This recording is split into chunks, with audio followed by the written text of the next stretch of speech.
इकडून कुचलेत आणि तुम्हाला इकडं 3 महिन्याला 2000 फसड्या देतोय, दिवसाला 17 रुपये आणि DAP वर GST 18%, DAP वर GST 18%, दुधापासून पनीर तयार होते त्याच्यावर GST 18%. अरे कशा कशावर GST लावतोच? न खाऊंगा ना खाने दूंगा सांगत सुटलाय, संन्यासी आहे म्हण. अरे एक बायको सांभाळता आलं नाही तुला आणि तू देश सांभाळायला निघालाय,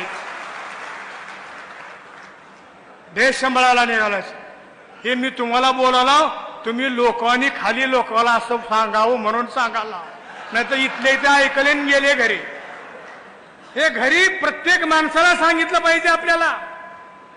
आणि आता लई प्रचाराची गरज नाही, सगळे व्हायरल झालेत. 70,000 कोटी घोटाळा करणाऱ्या माणसाला घेतलं. का घेतलं? दुष्काळ आहे यावर्षी, धरणामध्ये पाणी कमी पडणार आहे म्हणून आवश्यकता आहे ना. काय गरज होती का? विधानसभेमध्ये बहुमत होतं, चांगलं चाललं होतं, मग दादाला का घेतलं? असंच सगळ्याला घेतलंय. तुमच्या नांदेडकरांची बी काय गुची झाली आहे की त्यांच्या बापाला मुख्यमंत्री केलं, त्यांना मुख्यमंत्री केलं 2-2 वेळेला. अरे आम्हीच चांगली की फाटके? बाळासाहेबांनी आम्हाला 2दा नाही 4दा तिकीट दिलं. आम्ही असल्याही परिस्थितीमध्ये अनेक जण आमच्याकडे येऊन गेले, आम्ही नाही म्हणलं. आम्हाला फक्त सन्मानाची वागणूक मिळते, आम्ही मरेपर्यंत शिवसेनेमध्येच राहणार.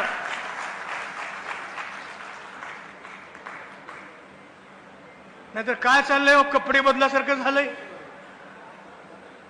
सकाळी खडबडून बघावं वाटतंय व्हॉट्सअप तेवढ्याच वेळापुरतं, आज कोण कोण झक मारलंय.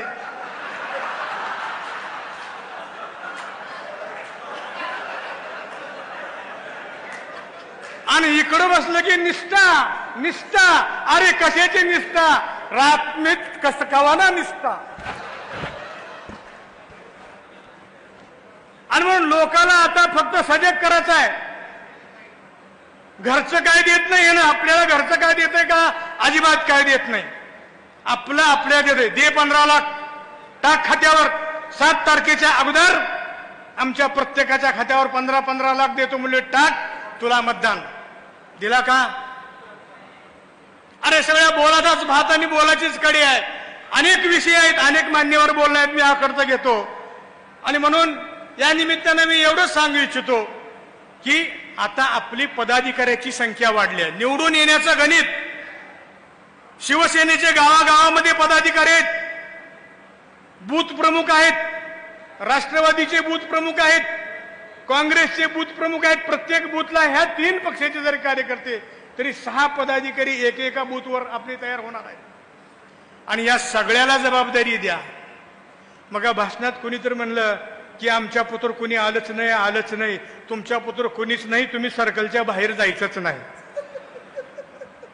ज्याची त्याला सर्कलची जबाबदारी द्या. किती जरी असेल तर तुम्ही तुमचं सर्कल सांभाळा. सर्कलच्या बाहेर तुम्हाला कुठं जायची गरज नाही. शिरूरानपळच्या माणसानं इकडे देवणीकडे यायचं नाही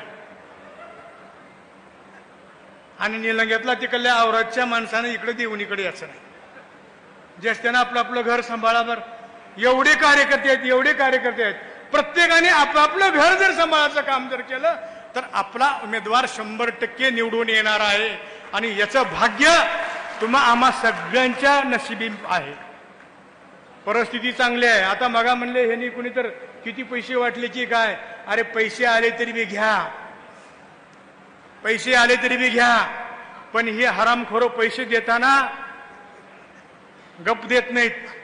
मीठ जुंदळे एका हातात देणार आणि म्हणणार घी शपथ की तुम्हालाच मतदान करतो म्हणून शपथ घे म्हणते. पण मीठ जुंदळे जरी दिले तरी घ्या.